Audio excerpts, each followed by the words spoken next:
Saya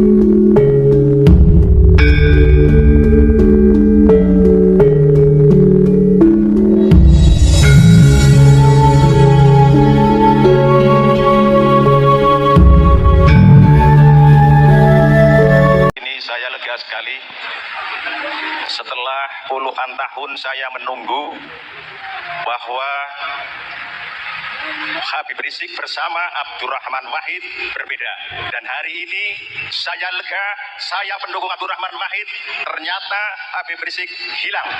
Gus Dur radhiyallahu anhu wafat dalam kemuliaan. Ketika hidup dia hidup dalam kebenaran, menegakkan kebenaran, dan ketika wafat dia wafat husnul khatimah, wafat dalam keadaan mulia. Sekarang tinggal musuhnya yang mubahala itu.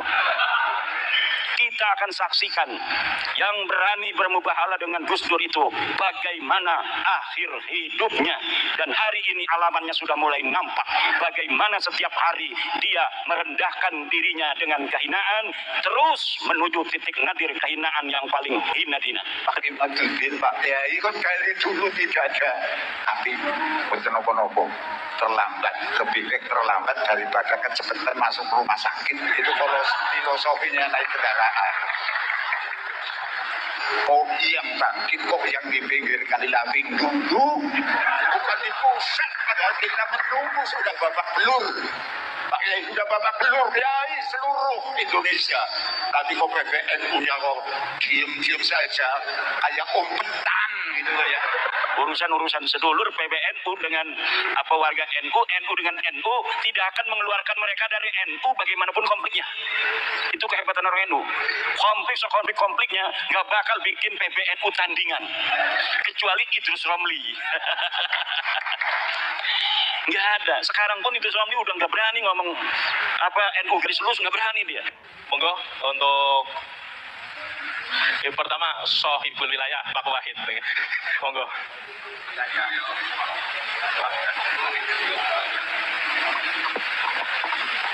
Assalamualaikum warahmatullahi wabarakatuh. Hadratul muhtaromin wal mukarromin ingkang kawula mulyakaken, Sohibul Fadhail wal Karomah Kiai Haji Imaduddin Usman Al-Bantani, dan guru saya Sohibul Fadhail wal Karomah Ustaz Sahal Kiai Haji Sahal Abdullah Al-Hafid, dan lain-lainnya tidak bisa saya sebutkan satu persatu. Yang pertama, Romo Kiai Haji Imaduddin. Saya memperkenalkan dulu, nama saya Wahid Wahyudi.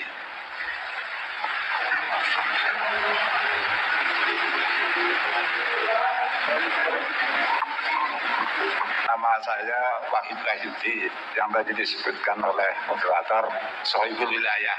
Dan pertama saya menerima Al-Mukarram Sohibul Fadhail Pak Ustaz Abdullah. Saya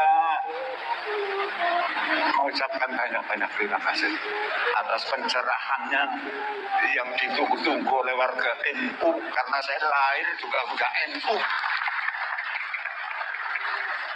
Di perut ibunya saya juga NU, tapi alhamdulillah saya tunggu-tunggu. Guru-guru saya juga merasa ketakutan. Kalau ada Habib bagaimanapun tetap dihormati karena mengaku Dzurriyyatur Rasul. Nah, kok dari dulu kok gak ada?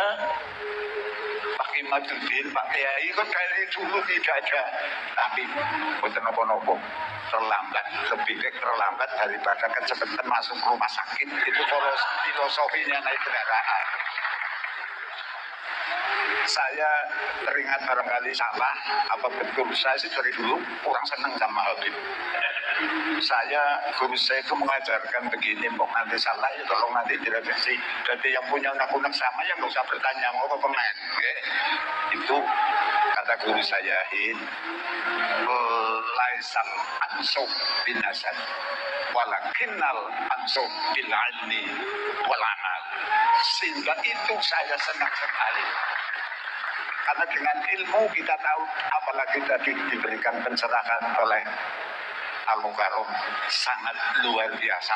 Kok yang bangkit, kok yang di pinggir kali laping dulu, bukan di pusat, padahal kita menunggu sudah babak belur.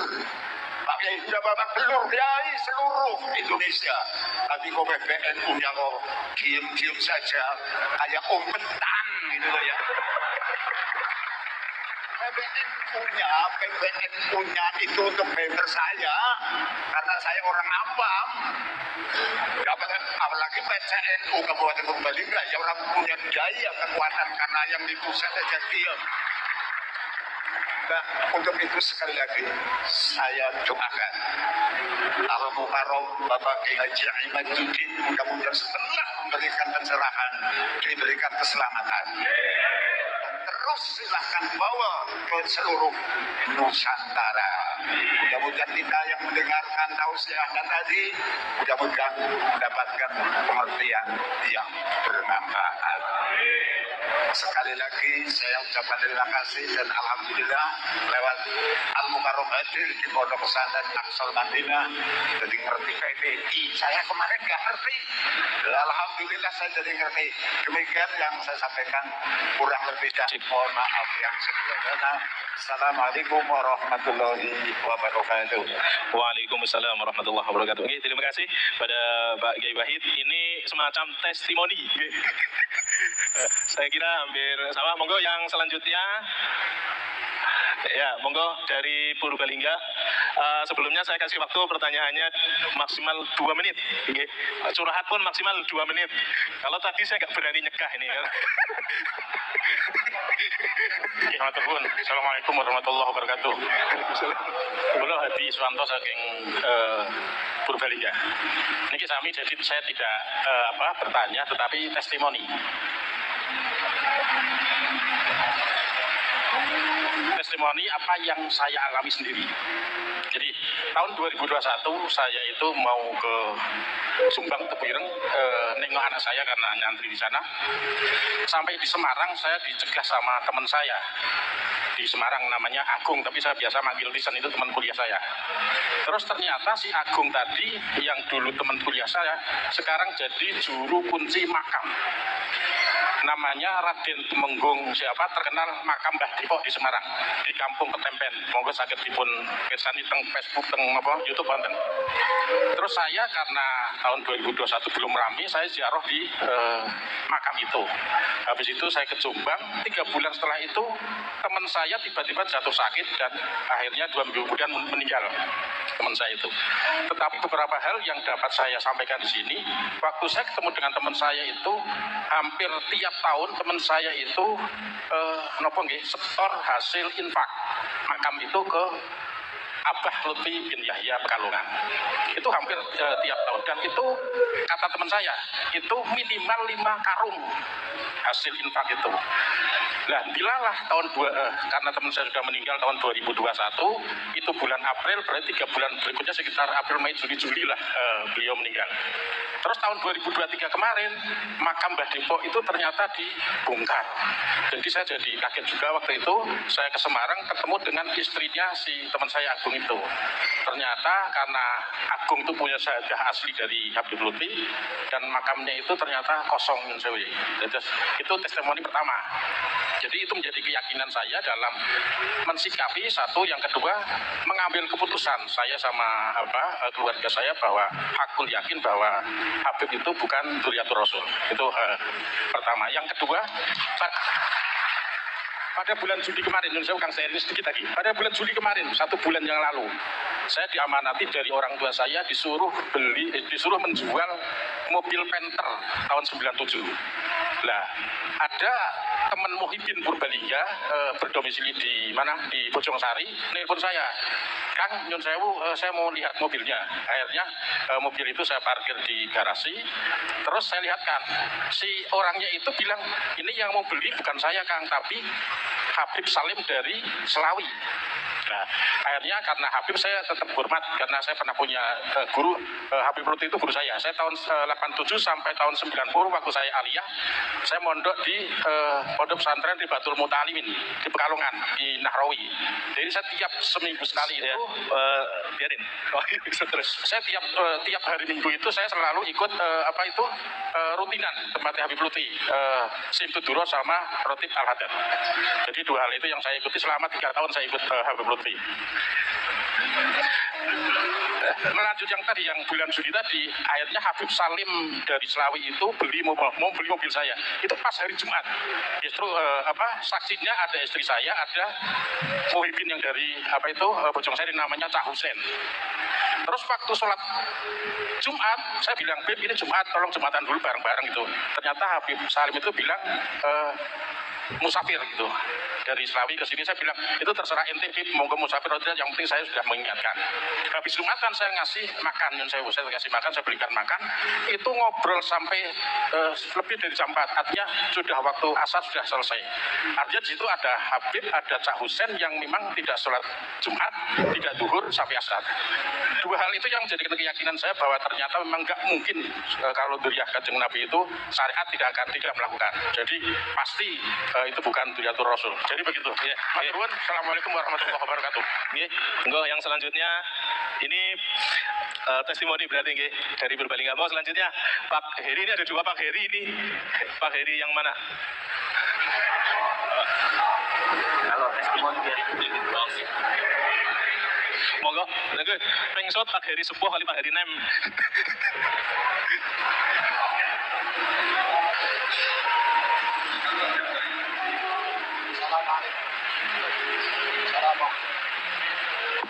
Assalamualaikum warahmatullahi wabarakatuh. Hadratul Muqtarumin Sohibul Bait Kiai Haji Sahal Abdullah, Hadratul Muqtarumin sepuh bini sepuh, Hadratul Muqtarumin ingkang kula mulyakaken ugi Kiai Haji Imaduddin Usman. Saya yang pertama ada dua sesi ini ya. Yang pertama memberikan apresiasi dan penghargaan terhadap Kiai Haji Imaduddin Usman, karena saya sebetulnya sudah lama mempelajari secara ketertarikan tesis.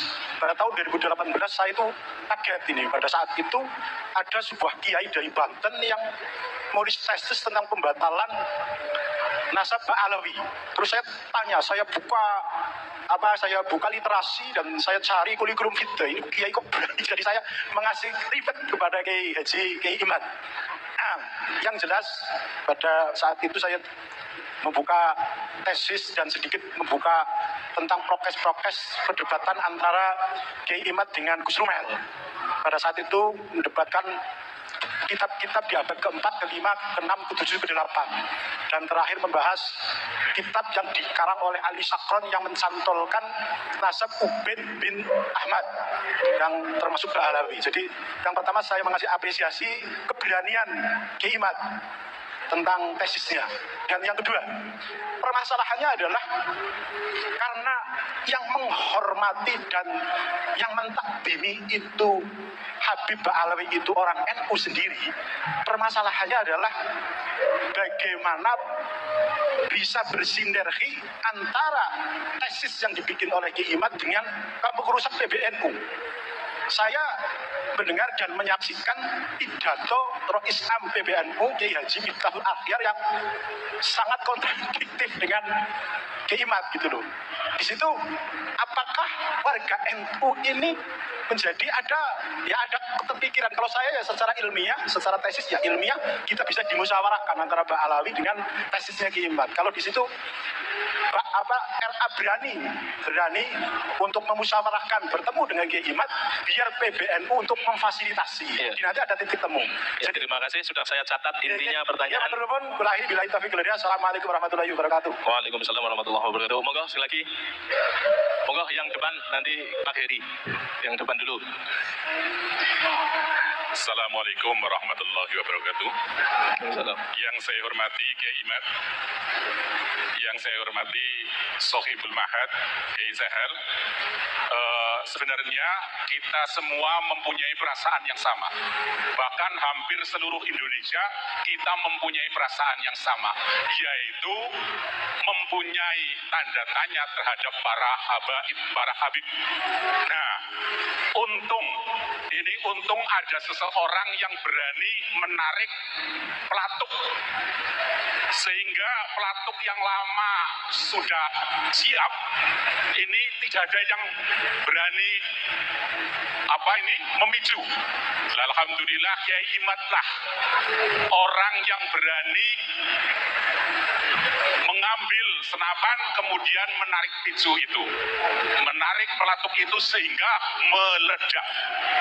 Lah dari ledakan inilah bermacam-macam kontroversi itu terjadi, sehingga nyuwun sewu kepada Kiai Imad, walaupun secara formal, secara organisasi NU masih menafikan panjenengan, masih tidak mempercayai tesis panjenengan, tapi insya Allah banyak warga negara Indonesia yang sepakat,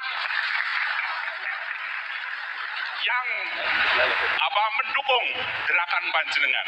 Oleh karena itu PR untuk panjenengan, yaitu panjenengan mohon untuk mencari jalan searif mungkin sebaik-baiknya untuk mendekati para kiai sepuh yang masih hormat, yang masih ta'zim, yang masih nyuwun sewunya di bawahnya para habaib.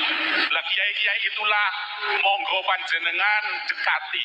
Gerakan Imaduddin ini mempunyai PR untuk mendekati bagaimana caranya agar para kiai sepuh yang menolak panjenengan itu bisa luluh. Sekian, assalamualaikum warahmatullahi wabarakatuh.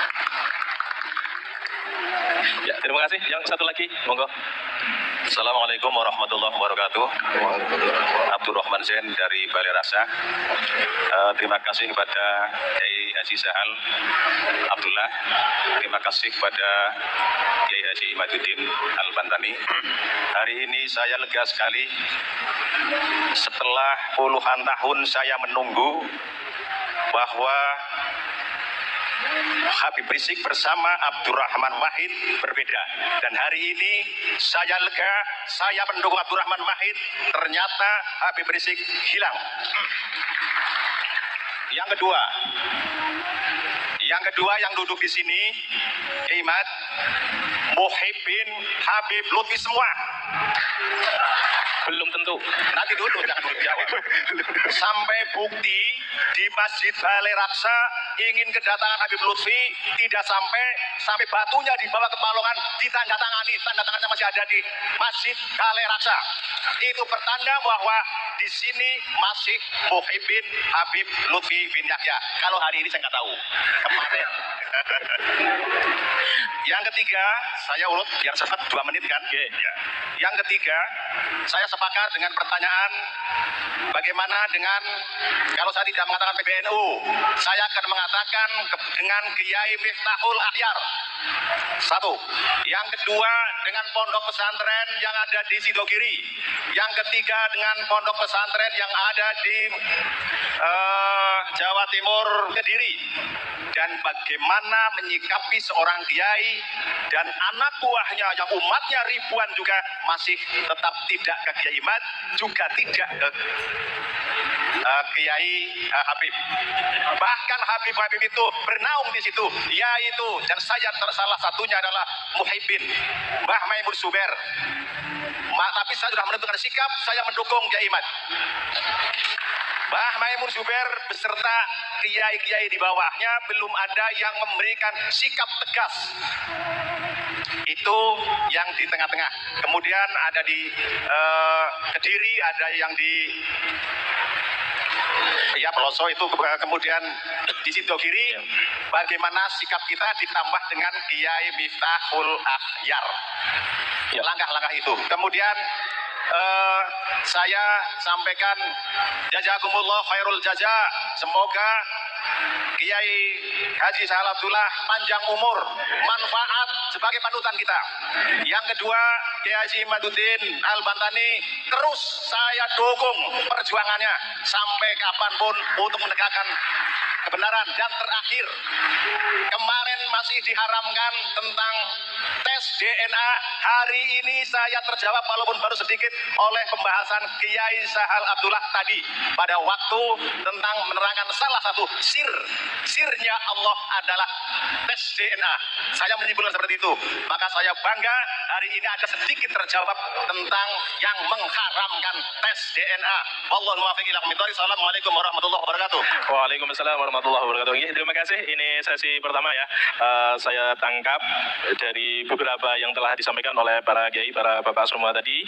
Itu ada yang curhat, ada yang testimoni, dan ada yang bertanya. Nah, saya catat yang bertanya saja. Yang pertama, ini kepada Kiai Imaduddin, bagaimana supaya bisa bersinergi antara tesis Kiai Imad dengan PBNU. Ini yang pertama. Kemudian yang kedua, ini kayak semacam minta tolong ya, atau perintah. Ini Pak Heri, ini perintah nanti harus nyangoni ya Pak Heri. Ini monggo dekati Kiai Sepuh yang masih di bawah habaib ya, atau belum punya kekuatan. Kemudian yang ketiga ini, bagaimana menyikapi kiai besar atau kiai yang umatnya banyak atau pesantrennya besar tetapi belum berkomentar secara keilmuan, dalam arti masih di bawahnya para habaib. Nah, ini sesi pertama. Kemudian sesi kedua nanti selain ini yang ada hubungannya dengan urusan kemerdekaan adalah hak segala bangsa. Jadi ada kaitannya dengan kebangsaan atau keindonesiaan. Monggo pada Kiai Imad tiga hal ini untuk dijawab. Terima kasih. Pertama, terima kasih saya ucapkan kepada Sohibul Wilayah Kiai Wahid, dan atas doa-doanya. Ini adalah merupakan sebuah alamatun min alamatil khair bagi saya, bahwa memang apa yang saya lakukan itu dinilai oleh tokoh masyarakat, ada manfaat yang bisa diambil oleh banyak orang. Buktinya adalah dari pernyataan Kiai Wahid tadi. Untuk pertanyaan bagaimana upaya saya untuk agar pembahasan penelitian tesis saya itu bersinergi dengan PBNU, ya saya kira secara kelembagaan PBNU pada hari ini tidak ada kata menolak tesis saya, walaupun memang belum ada kata menerima tesis saya. Tidak ada. Ada beberapa tokoh di PBNU hari ini yang mengatakan terlihat nampak berseberangan itu kan cuma satu orang. Yang jelas-jelas itu beliau menolak. Itu pun beliau menolak bukan pada isi daripada tesis saya. Yang beliau tolak itu adalah karena menurut beliau saya kelihatannya maksa orang untuk mengikuti saya, bahwa Ba'lawi ini bukan turunan Nabi. Gus Fahrur itu mengatakan bahwa dia bukan menolak isinya, tapi menolak saya kelihatannya memaksa orang untuk percaya bahwa Ba'lawi itu bukan turunan Nabi. Yang dia inginkan katanya, kalau sudah buat tesis membatalkan, ya udah, orang mau percaya mau tidak, itu biasa perbedaan pendapat. Nah, itu di situ. Padahal memang saya ketika mengatakan bahwa Ba'lawi ini bukan keturunan Nabi, tidak ada memaksa orang. Misalnya, Kiai Wahid, kalau nggak percaya awas, nggak ada itu. Adapun ketika terjadi sebuah dinamika dalam forum diskusi, yaitu adalah penguatan dan pendalaman dari materi yang sedang dibahas. Misal, ketika terjadi, saya mengatakan hakul yakin bahwa para Ba'lawi Habib ini bukan turunan Nabi. Itu adalah dinamika dalam sebuah forum, baik dalam sebuah debat, diskusi, maupun dalam ceramah. Untuk apa? Agar orang-orang mengetahui kadar keyakinan kita terhadap apa yang kita teliti. Karena orang, terutama orang awam-awam, itu tidak bisa meneliti seperti para kiai. Kiai kan bisa baca kitab. Ketika saya menyebutkan kitab, dia bisa verifikasi kitabnya. Benar nggak apa yang saya sampaikan? Saya sebutkan ini ke dalam kitab Anu, dia bisa pelajari. Oh benar. Dalam kitab Anu, oh benar. Oh dalam kitab Anu, oh benar. Tapi untuk masyarakat awam yang lain, cukup dengan kata-kata bahwa saya bertanggung jawab dunia dan akhirat, bahwa Ba'lawi ini bukan cucu Nabi.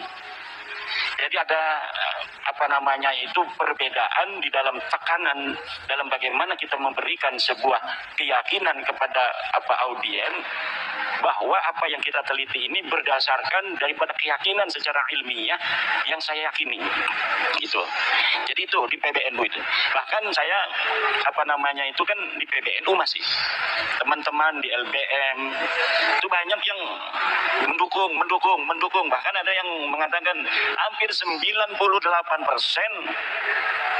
Mereka semua mendukung dari bahwa memang harus ada verifikasi bagi setiap saja orang yang mengaku keturunan Nabi, dan bahwa tes DNA itu presisi di dalam menentukan dia keturunan garis laki seseorang di masa lalu ataukah bukan. Adapun pernyataan orang tua kita, Rais Am Kiai Miftahul Akhyar, itu beliau menegaskan bahwa itu bukan pernyataan seorang Rais Am. Beliau sendiri yang mengatakan, itu katanya pernyataan saya sebagai Miftahul Akhyar. Coba masih ada pidatonya itu dalam rekaman pengajian beliau setiap hari Jumat, pengajian hikam. Bahwa pernyataan itu bukan pernyataan beliau sebagai seorang Rais Am, tapi beliau itu pernyataan sebagai seorang ilmuwan Miftahul Akhyar. Itu menurut kata-kata beliau sendiri. Jadi orang tua kita Kiai Miftahul Akhyar ya sama dengan kita. Kita sebelum ada orang, misalnya saya sebelum meneliti itu, bahwa ya Habib ini turunan Nabi. Rumah saya itu ya sering didatangi Habib-Habib walaupun tidak dawir. Karena ada seorang Habib punya nenek ya masih keluarga. Dulu itu masih neneknya ya orang sana, orang kampung saya. Jadi sering ada Habib-Habib yang di rumah. Kemudian hari ini pun ada Pak Lawi yang tetangga saya. Ya tidak ada apa-apa. Bahkan ketika ada masalah pribadi, dia dengan tetangganya di perumahan ngontrak itu mau diusir sama tetangganya karena musuhan pribadi, kakak saya yang ketua MUI Kecamatan Kresek yang membela dia. Tiap hari itu Pak Lawi itu nongkrongnya di material paling besar di Kresek yang kakak daripada ibu saya. Namanya material Pasir Indah. Itu tiap hari Pak Lawi itu nongkrongnya di situ, temenan dengan anak daripada kakak ibu saya itu. Jadi tidak ada masalah. Kalau misalnya urusan secara kemanusiaan. Yang jadi masalah adalah ketika dia mengaku keturunan Nabi, kemudian minta uang dengan memaksa dan sebagainya.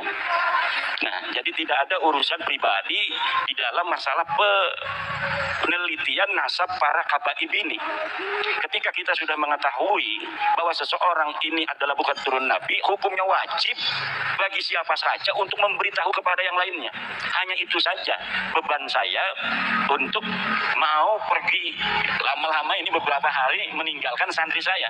Karena sebuah kewajiban ketika kita telah memberikan sebuah kesimpulan dan kita juga setelah meyakini seyakin-yakinnya mereka bukan keturunan Nabi, kemudian banyak saudara-saudara kita terutama kiai-kiai di kampung-kampung yang mendapat mudarat dari pengakuan mereka itu, karena kita semua pengen mendapatkan syafaat dari baginda Nabi kan, akhirnya dimanfaatkan oleh oknum-oknum ini untuk kepentingan mereka dengan pengakuan mereka. Maka dengan adanya sahabat-sahabat PWI dari Banser yang luar biasa setiap hari, tambah ini mereka tugasnya itu adalah untuk menjaga orang-orang pejuang-pejuang yang sedang berjuang, yang bukan hanya saya, sudah banyak sekarang yang berani untuk mengatakan baik di media sosial maupun di pengajian-pengajian yang ketika dianggap tidak sejalan dengan para habaib itu mukibinnya datang kan, itu PWI di situ langsung melindungi. Lain ini tugas yang sangat mulia dari PWI dari Banser di seluruh Indonesia ini sekarang, mulai walaupun paling masif di Pulau Jawa, paling masif lagi itu adalah di daerah Jawa Tengah dan Jawa Timur. Ini paling hebatnya mungkin di Jawa Tengah ini Solo Raya dan Banyumas Raya ini, Purbalingga, Banyumas ini luar biasa. Jadi prototipe daripada perjuangan kita hari ini. Kalau dulu perjuangannya langsung dengan perjuangan senjata, sekarang perjuangannya dengan perjuangan pemikiran. Termasuk Kiai Sahal ini.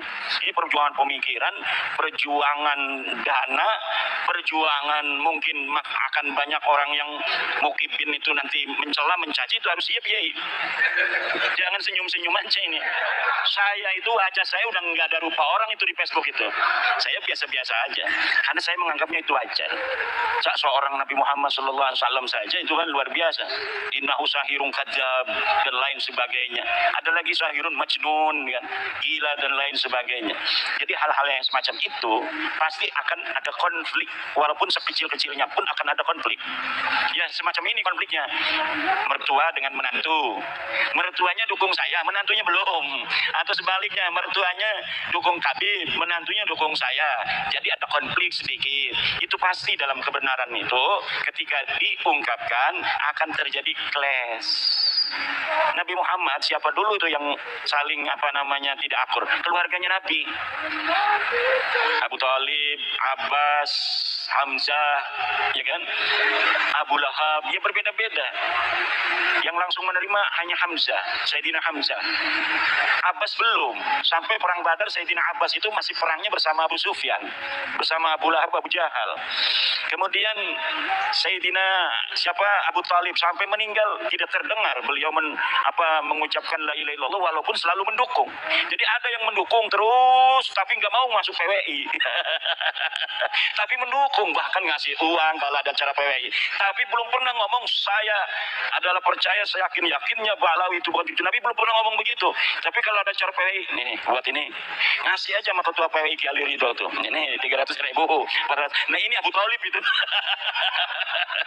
Abu Talib itu tuh. Nah saya yakin orang tua kita di PBNU itu para aulia lah. Jadi apa? Para pemimpin NU itu kalau sudah diangkat di PBNU itu memiliki kelebihan.